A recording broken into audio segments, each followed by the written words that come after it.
अस्सलाम वालेकुम dear students, उम्मीद है आप सब खैरियत से होंगे। आज हमने पढ़नी है नर्सिंग थ्योरीज। ठीक है, नर्सिंग थ्योरीज का फर्स्ट हम इन्वायरमेंटल थ्योरी है, आज हम उसको पढ़ेंगे।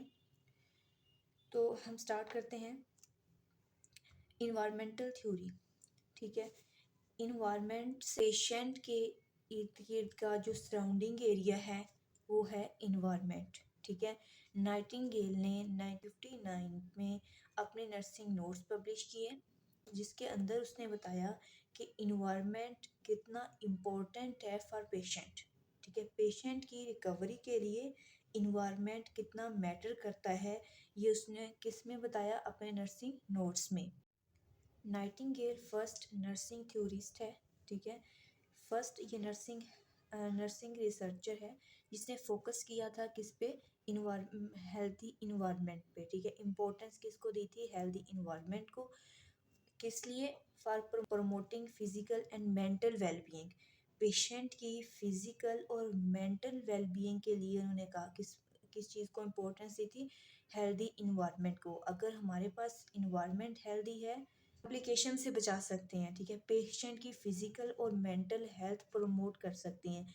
अगर पे इन्वायरमेंट हमारा बैड है, इट मीन कि वो इम्प्रॉपर है, प्रॉपर वेंटिलेशन नहीं है, वाटर अच्छा नहीं है, ठीक है, नॉइस है, तो वो सारी किस पे इफ़ेक्ट करती हैं? पेशेंट के फिज़िकल और मेंटल हेल्थ पे, जिसकी वजह से पेशेंट रिकवरी की तरफ बहुत डिले आते हैं या तो आते ही नहीं हैं।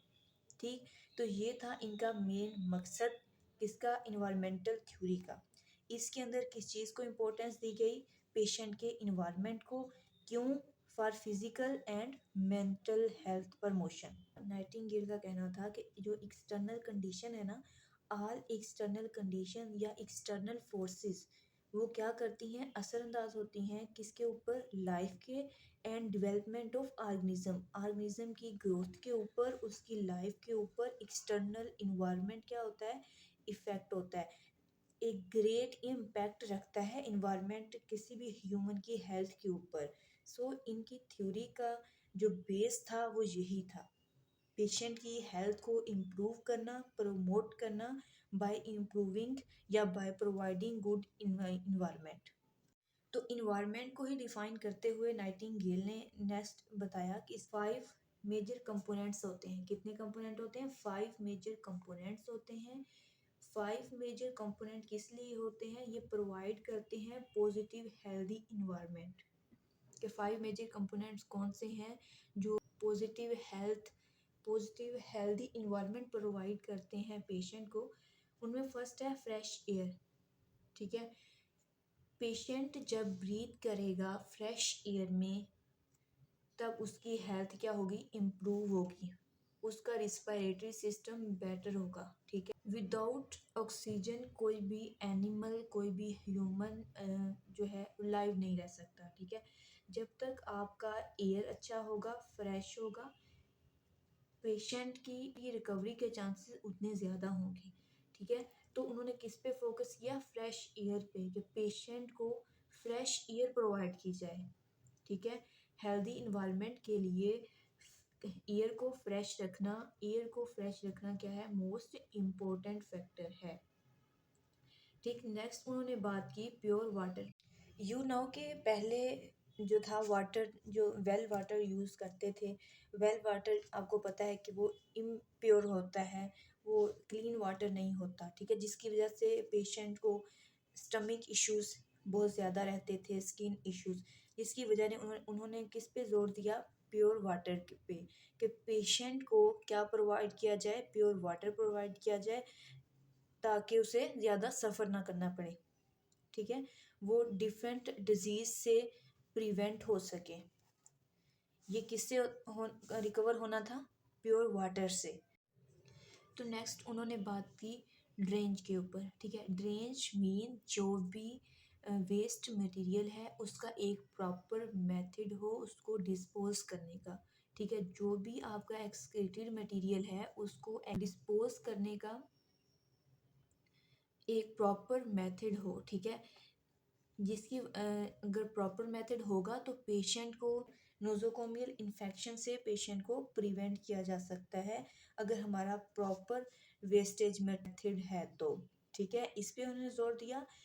और नेक्स्ट पॉइंट क्या था कि प्रॉपर वेंटिलेशन, हॉस्पिटल का स्ट्रक्चर ऐसा होना चाहिए जो प्रॉपर वेंटिलेटेड हो, ठीक है, प्रॉपर वेंटिलेशन प्रोवाइड करता हो किसको, पेशेंट को, क्योंकि सफोकेशन से आपको पता है दम घुटने लगता है, सफोकेशन से बहुत से मेंटल डिसऑर्डर होते हैं।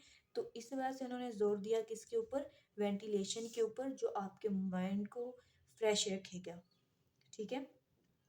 तो नेक्स्ट पॉइंट उनका क्या था, लाइट का, कि जो लाइट है वो ना तो ज़्यादा बहुत ज़्यादा होनी चाहिए और ना ही बहुत कम होनी चाहिए, ठीक है। डिम लाइट भी माइंड पे इफ़ेक्ट करती है और बहुत ज़्यादा एक्सेसिव लाइट भी माइंड पे इफ़ेक्ट करती है। सो उन्होंने किन किन पॉइंट पे जोर दिया, फ्रेश एयर पे, प्योर वाटर पे, ड्रेनेज पे और वेंटिलेशन और लाइट पे, ठीक है। इन चीज़ों के ऊपर उन्होंने जोर दिया। अपनी इस थ्योरी के अंदर भी उन्होंने इसी चीज़ का जिक्र किया कि अगर हम पेशेंट को physical, psychological and social environment उसका बेटर करें तो वो जल्दी रिकवर हो सकता है, ठीक है। अब देखते हैं कि नाइटिंगेल ने इन्वायरमेंट, 3 टाइप्स में इन्वायरमेंट को डिवाइड किया। ये कंपोनेंट्स थे जो 5 हमने देखे। अब हमें देखने हैं टाइप्स ऑफ इन्वायरमेंट। नाइटिंगेल ने इन्वायरमेंट को 3 पार्ट्स में, 3 टाइप्स में डिवाइड किया, ठीक है। कितनी टाइप्स में डिवाइड किया, 3 में। इंपॉर्टेंट क्वेश्चन है, नोट कर लीजिए, ये एग्जाम में पूछ लेते हैं। इन्वायरमेंट्स की types according to Nightingale theory या इन्वायरमेंटल थ्योरी, तो वो यही है, physical, psychological and social environment, ठीक है। फिजिकल इन्वायरमेंट के अंदर देखेंगे कि हमने जो पीछे बात की लाइट की, नॉइस की, क्लीननेस की, वेंटिलेशन की, ठीक है। तो ये आती है फिजिकल इन्वायरमेंट में। कौन सी आती हैं, नॉइस,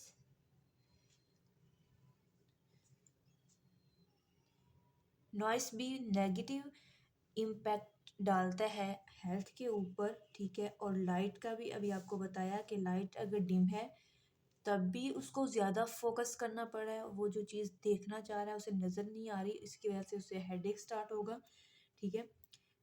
तो लाइट भी प्रॉपर होना चाहिए, ना ज़्यादा डिम और ना ही बहुत ज़्यादा ब्राइट, ठीक है। इसके साथ हमने बात की थी वेंटिलेशन की। तो ये तमाम फिजिकल इन्वायरमेंट के अब पे आते हैं। अगर फिजिकल इन्वायरमेंट है वो डायरेक्टली रिलेट करता है पेशेंट की डिजीज़ प्रिवेंशन से और पेशेंट मोर्टेलिटी से, ठीक। अगर आप ये उन्हें बेस्ट प्रोवाइड कर रहे हैं तो पेशेंट जो है जल्दी रिकवर कर जाते हैं। नेक्स्ट है हमारे पास टाइप है साइकोलॉजिकल इन्वायरमेंट। साइकोलॉजिकल इन्वायरमेंट से आपके माइंड में क्या आता है, मीन आपकी मेंटल हेल्थ। और मज़े की बात, ये फिज़िकल इन्वायरमेंट ही आपकी जो साइकोलॉजिकल हेल्थ है, जो साइकोलॉजिकल इन्वायरमेंट है उसको इन्फ्लुएंस करता है, ठीक। अगर ये ऑल फिज़िकल इन्वायरमेंट नेगेटिव हैं, ठीक, मतलब प्रॉपर वर्क नहीं कर रहा है, ठीक है, हमारे पास वेंटिलेशन अच्छा नहीं है, ठीक है, नॉइस है, क्लीनलीनेस नहीं है इन्वायरमेंट के अंदर, तो किस पे इफेक्ट होगा, मेंटल हेल्थ के ऊपर, ठीक है। Physical environment negative physical environment bad effect डालता है किसके ऊपर, साइकोलॉजिकल इन्वायरमेंट के ऊपर, जो वजह बनता है फिर किसकी, स्ट्रेस की, ठीक। नेक्स्ट पॉइंट, साइकोलॉजिकल इन्वायरमेंट के अंदर हम पेशेंट के माइंड को एक्टिव रखने के लिए उससे मैनुअल वर्क करवाना चाहिए। क्या करवाना चाहिए, उसके माइंड को एक्टिव रखने के लिए मैनुअल वर्क करवाना चाहिए। आपने देखा होगा कि मेंटल हॉस्पिटल्स के अंदर वहाँ जो उनके पेशेंट्स होते हैं उनको फ्री नहीं रखा जाता है, उनको वो, आपने अगर कभी विजिट किया हो तो वो किसी ना किसी काम के अंदर उनको इंगेज ज़रूर रखते हैं, ठीक है। कोई कपड़े के ऊपर काम कर रहा होता है, कोई अच्छा सा डिज़ाइन बना रहा होता है, तो वो उनके माइंड को एक्टिव रखना या उसे कह लें कि डाइवर्ट रखते हैं उनकी जो, उन्हें बहुत सारी नेगेटिव थॉट्स आ रही होती हैं उनसे, ठीक है। मैनुअल वर्क में वो लगे होंगे तो उनका माइंड क्या रहेगा, एक्टिव रहेगा। सोशल इन्वायरमेंट क्या होता है कि सोशली आप जहाँ कनेक्टेड हैं, इट मीन जहाँ आप जॉब कर रहे हैं, तो वो भी ऐसा एरिया होना चाहिए जिसके अंदर प्रॉपर लाइट हो, प्रॉपर एयर हो, ठीक है, प्रॉपर एयर हो, प्रॉपर लाइट हो, प्रॉपर वेंटिलेशन हो, ठीक। तो ये चीज़ें आपके हेल्थ को क्या करती हैं, प्रमोट करती हैं। तो उन्होंने कहा कि जो सोशल इन्वायरमेंट है ना, वो भी कंट्रीब्यूट करता है इलनेस और डिजीज़ प्रिवेंशन में। इलनेस में भी कंट्रीब्यूट करता है, कैसे, जब ये चीज़ें प्रॉपर नहीं होंगी तो हेल्थ क्या होगी, डिस्टर्ब होगी, और जब ये चीज़ें प्रॉपर होंगी तो किससे प्रिवेंट करेगा, डिजीज़ से। नेक्स्ट हमारे पास है meta paradigm of Nightingale theory, या major 4 concept of Nightingale theory क्या थे, पर्सन, इन्वायरमेंट, हेल्थ और नर्सिंग। ये 4 मेजर कॉन्सेप्ट थे किसमें, नाइटिंगेल की थ्योरी के अंदर। अब मेटा पैराडाइम क्या होता है, ठीक है, अगर आपको पिछला लेक्चर याद हो तो उसके अंदर जो हमने थ्योरी की टर्म्स पढ़ी थी, बेसिक टर्म, तो उसके अंदर हमने पढ़ा था मेटा पैराडिगम और पैराडिगम। पैराडिगम क्या था, पैराडिगम था कि एक ऐसा कंसेप्चुअल पैटर्न, ठीक है, ऐसा कंसेप्चुअल पैटर्न जो अंडरस्टैंडेबल था और जिसके अंदर अजम्पशंस थी, ठीक है।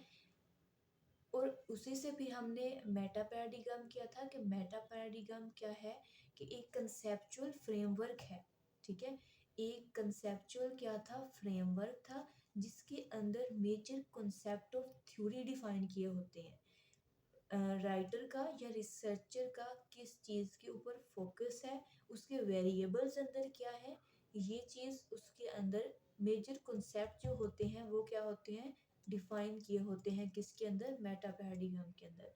तो मेटा पैराडिगम इन नाइटिंगेल थ्योरी क्या है, फर्स्ट पर्सन, इन्वायरमेंट, हेल्थ और नर्सिंग, ठीक है। अब पर्सन को नाइटिंगेल ने इतना कोई एक्सप्लेन नहीं किया, ठीक है, बट उसने बताया रिलेशनशिप इन्वायरमेंट का विद ह्यूमन हेल्थ या विद पर्सन हेल्थ, या इंडिविजुअल हेल्थ या पेशेंट हेल्थ का इन्वायरमेंट के साथ क्या रिलेशन है, जो अभी हमने पढ़ा। जितना बेटर हम उसे इन्वायरमेंट प्रोवाइड करेंगे, उतनी जल्दी ही पेशेंट क्या होगा, रिकवर होगा। तो सो हमें पेशेंट को पॉजिटिव इन्वायरमेंट प्रोवाइड करना चाहिए, ठीक है। तो ये इन्होंने बताया कि अगर पॉजिटिव इन्वायरमेंट होगा, अगर इन्वायरमेंट पॉजिटिव है तो इट मीन वो हेल्दी इन्वायरमेंट है, किसके लिए, पेशेंट के लिए। अगर इन्वायरमेंट नेगेटिव है, इट मीन्स कि उसकी मेंटल हेल्थ डिस्टर्ब हो रही है हॉस्पिटल के इन्वायरमेंट की वजह से, उसकी फिजिकल हेल्थ डिस्टर्ब है, तो negative impact on patient health. तो ये था पर्सन। अब इन्वायरमेंट को उन्होंने डिफाइन किया कि अभी हमने देखा ये मेजर उनका थ्योरी बनाने का मकसद ही इन्वायरमेंट था, कि इन्वायरमेंट को इम्प्रूव करना है, पेशेंट इन्वायरमेंट को इम्प्रूव करना है फॉर प्रमोशन ऑफ हेल्थ, ठीक है। तो इसके अंदर उन्होंने वही जो 3 टाइप्स हमने देखी, एनवायरनमेंट अगर बेस्ट प्रोवाइड किए गए हैं, mean surrounding area of patient अगर बेस्ट है, social, physiological, psychological environment best है पेशेंट के लिए, पॉजिटिव प्रोवाइड कर रहे हैं, तो पेशेंट क्या है, रिकवरी के चांसेस के बढ़ जाते हैं। फिर उन्होंने हेल्थ को कैसे बताया, हेल्थ उन्होंने कहा, हेल्थ पे उन्होंने बात की पेशेंट को, पेशेंट पावर से ही ना, मतलब पेशेंट या पर्सन की पावर से उसको ही रिकवर किया जा सकता है। मतलब क्या हुआ कि उसका इम्यून सिस्टम अगर स्ट्रोंग है तो पेशेंट को रिकवरी के चांसेस बढ़ जाते हैं, वो जल्दी रिकवर कर जाता है जिसका इम्यून सिस्टम स्ट्रोंग होता है, ठीक है। फर्स्ट तो अगर उसका इम्यून सिस्टम स्ट्रोंग है तो उसे इतनी जल्दी कोई भी डिजीज कैच नहीं करती, ठीक है। तो मेंटेन वेलबींग अ पर्सन्स पावर, ठीक है, कि पर्सन्स की जितना मेंटल लेवल उसका सेटिस्फाई होगा, जितना वो मेंटली खुद को ये सोचेगा मैं जल्दी रिकवर हो जाऊंगा, वो पेशेंट उतना जल्दी रिकवर करता है, ठीक है। फिर है कि कंट्रोल करना है हमने इन्वायरमेंट को, हेल्दी इन्वायरमेंट प्रोवाइड करना है पेशेंट को, ठीक। नेक्स्ट हमारे पास है लास्ट कॉन्सेप्ट, नर्सिंग, नर्सिंग का क्या कॉन्सेप्ट था इन्वायरमेंटल थ्योरी के अंदर, नाइटिंगेल की थ्योरी के अंदर? एम क्या है? टू प्रोवाइड फ्रेश एयर, जो हमने पीछे पढ़ा, फ्रेश एयर, लाइट, ठीक है, फ्री ऑफ करना है नॉइस से, पोल्यूशन से, प्रॉपर वेंटिलेशन प्रोवाइड करनी है, ठीक करनी है, उसके इन्वायरमेंट को क्लीन रखना है, सपोर्ट करना है पेशेंट को, और क्या करना है, सपोर्ट करना है, उसके साथ कम्युनिकेशन इफ़ेक्टिव बनाना है ताकि उसकी मेंटल हेल्थ क्या ना हो, डिस्टर्ब ना हो। तो ये किसका रोल था? नर्स का इन इन्वायरमेंटल थ्योरी। तो ये है हमारे पास थ्योरी। अब हमें देखनी है कैरेक्टरिस्टिक्स। कैरेक्टरिस्टिक्स लास्ट पे हम वो इस वजह से देख रहे हैं क्योंकि हमने ये देखना है कि जो थ्योरी की कैरेक्टरिस्टिक हमने पढ़ी थी फर्स्ट लेक्चर के अंदर, जो थ्योरी की कैरेक्टरिस्टिक पढ़ी थी, क्या वो कैरेक्टरिस्टिक्स अब नाइटिंगेल की थ्योरी के अंदर लाई कर रही हैं? क्या उसको ये मीट करती है थ्योरी उन कैरेक्टरिस्टिक को या नहीं? ठीक है, तो पढ़ेंगे, साथ में हम ये भी देखेंगे। फर्स्ट टॉपिक है इन्वायरमेंटल थ्योरी का, ज़रा गौर से सुनिएगा, जल्दी जल्दी हम इसको वाइंड अप करते हैं। कैरेक्टरिस्टिक ऑफ इन्वायरमेंटल थ्योरी या कैरेक्टरिस्टिक ऑफ नाइटिंगेल थ्योरी, ठीक है। नाइटिंगेल थ्योरी की कैरेक्टरिस्टिक्स क्या हैं? इंटर रिलेटेड कॉन्सेप्ट, अगर आपको याद हो कैरेक्टरिस्टिक ऑफ नर्सिंग थ्योरी के अंदर हमने पढ़ा था कि जो थ्योरी होता है ना, कोई भी थ्योरी है, ठीक है, वो इंटर रिलेटेड कॉन्सेप्ट, जो उसके अंदर फिनोमेना, जो उसके अंदर वेरिएबल्स यूज़ किए गए होते हैं, उनके दरमियान क्या होता है, इंटर रिलेटेड कॉन्सेप्ट होते हैं, वो एक दूसरे से इंटर रिलेट कर रहे होते हैं, ठीक। अब इसमें नाइटिंगेल की थ्योरी के अंदर फिजिकल इन्वायरमेंट, साइकोलॉजिकल इन्वायरमेंट और सोशल इन्वायरमेंट जो है वो इंटर रिलेट कर रहे हैं, ठीक है। अब वो कैसे इंटर रिलेट कर रहे हैं कि पहले हमारे पास था फिजिकल इन्वायरमेंट। फिजिकल इन्वायरमेंट अगर हमारा बेस्ट है तो वो इन्फ्लुएंस किसको कर रहा था? अगर आपको याद हो तो साइकोलॉजिकल इन्वायरमेंट को इन्फ्लुएंस कर रहा था, ठीक है। अब ये अगर हमारा साइकोलॉजिकल हेल्थ, ये साइकोलॉजिकल इन्वायरमेंट बेस्ट है तो हमारा सोशल इन्वायरमेंट भी बेस्ट होगा क्योंकि हम मेंटली स्टेबल हैं, ठीक है। तो ये कॉन्सेप्ट जो थे इंटर रिलेट कर रहे थे, ठीक है। फिर है logical in nature, in Nightingale की थ्योरी लॉजिकल इन नेचर है, ठीक है। इसका कोई रीज़न है इसको डिफाइन करने का, क्या था कि इन्वायरमेंट को क्या करना है, इम्प्रूव, जिससे क्या होगी, पेशेंट की हेल्थ क्या होगी, प्रमोट होगी। फिर था जनरलाइजेबल, हमने देखा था थ्योरी की कैरेक्टरिस्टिक्स के अंदर जिसकी फाइंडिंग को हम जनरलाइज कर सकें, स्प्रेड कर सकें, ओवरऑल पॉपुलेशन पे अप्लाई कर सकें, तो इन्वायरमेंटल थ्योरी को अप्लाई किया जा सकता है और अप्लाई हो भी रही है कि अगर पेशेंट का इन्वायरमेंट बेस्ट है तो उसका हेल्थ जो है वो जल्दी रिकवर होता है, ठीक। नेक्स्ट है कि हमने देखा था कि हाइपोथेसिस कैन बी टेस्टेड, कि जो थ्योरी है उसका जो हाइपोथेसिस है वो टेस्टेबल हो, उसको मेजर किया जा सकता हो, तो ये इन्वायरमेंटल थ्योरी का भी हाइपोथेसिस कैन बी टेस्टेड, ठीक है। और नेक्स्ट जो था वो था कि नॉलेज को रिफाइन करता हो, इम्प्रूव करता हो नर्सिंग प्रैक्टिस को, तो इन्वायरमेंट थ्योरी इम्प्रूव करती है नर्सिंग प्रैक्टिस को और रिफाइन कर रही है एग्जिस्टिंग नॉलेज को। तो ये क्या है इसकी कैरेक्टरिस्टिक्स। 2 मिनट में हम जल्दी से रिवाइज कर लेते हैं। हमने आज देखा इन्वायरमेंट थ्योरी को। इन्वायरमेंट थ्योरी किसने दी? नाइटिंगेल ने। कब दी? अपने नर्सिंग नोट्स में कब पब्लिश करवाई? 1859 में, ठीक है। इन डेट्स को याद रखिएगा, ये मोस्टली एमसीक्यूज में पूछ लेते हैं। तो इनकी थ्योरी का जो मेन कॉन्सेप्ट था वो किसके ऊपर था? पेशेंट के इन्वायरमेंट को बेटर करना, उसको इम्प्रूव करना, पेशेंट की हेल्थ को प्रमोट करना। तो उसके अंदर उन्होंने 5 मेजर कंपोनेंट बताए, फिर 3 टाइप ऑफ इन्वायरमेंट बताए। टाइप्स ऑफ इन्वायरमेंट देखे, physical, psychological and social environment. फिर हमने मेटा पैराडाइम देखा कि इन्वायरमेंटल थ्योरी का मेटा पैराडाइम क्या है या मेजर 4 कॉन्सेप्ट क्या है। वो पर्सन, इन्वायरमेंट, हेल्थ और नर्सिंग थे। पर्सन ये देखा कि उसका इन्वायरमेंट के साथ क्या रिलेशन है, ठीक है, कि पॉजिटिव अगर हम उसे इन्वायरमेंट प्रोवाइड कर रहे हैं तो इट मीन वो उसकी हेल्थ के ऊपर पॉजिटिव इफेक्ट होता है। अगर पॉजिटिव इन्वायरमेंट नहीं है तो ऑटोमेटिकली नेगेटिव इफेक्ट होगा पेशेंट की हेल्थ के ऊपर। फिर हमने इन्वायरमेंट देखा, 3 टाइप ऑफ इन्वायरमेंट देखी हमने, physical, psychological and social. Health देखिए कि हम पेशेंट पावर से भी हेल्थ को मेंटेन कर सकते हैं, उसकी हेल्थ को प्रमोट कर सकते हैं। नर्सिंग रोल देखिए कि नर्स का क्या रोल है, प्रोवाइड करना proper food, light, proper diet, उसे प्रॉपर मेडिकेशन प्रोवाइड करना, सपोर्ट करना, उसके साथ बेटर कम्युनिकेटिंग वे या इफ़ेक्टिव थेराप्यूटिक कम्युनिकेशन डेवलप करना। अब फिर हमने कैरेक्टरिस्टिक देखी कि जो भी थ्योरी होता है वो इंटर रिलेटेड कॉन्सेप्ट होते हैं उस ईच फिनोमेना के अंदर। लॉजिकल इन नेचर होता है, जनरलाइजेबल होता है कि उसकी फाइंडिंग को हम जनरलाइज कर सकते हैं, ओवरऑल पॉपुलेशन पे अप्लाई कर सकते हैं। फिर था कि hypothesis can be tested and improve existing knowledge, refine existing knowledge and improve the nursing practice. तो ये थी हमारी नाइटिंगेल की थ्योरी, इन्वायरमेंटल थ्योरी। नेक्स्ट हम इंशाल्लाह पेप्लो की इंटरपर्सनल रिलेशनशिप थ्योरी पढ़ेंगे। All the best.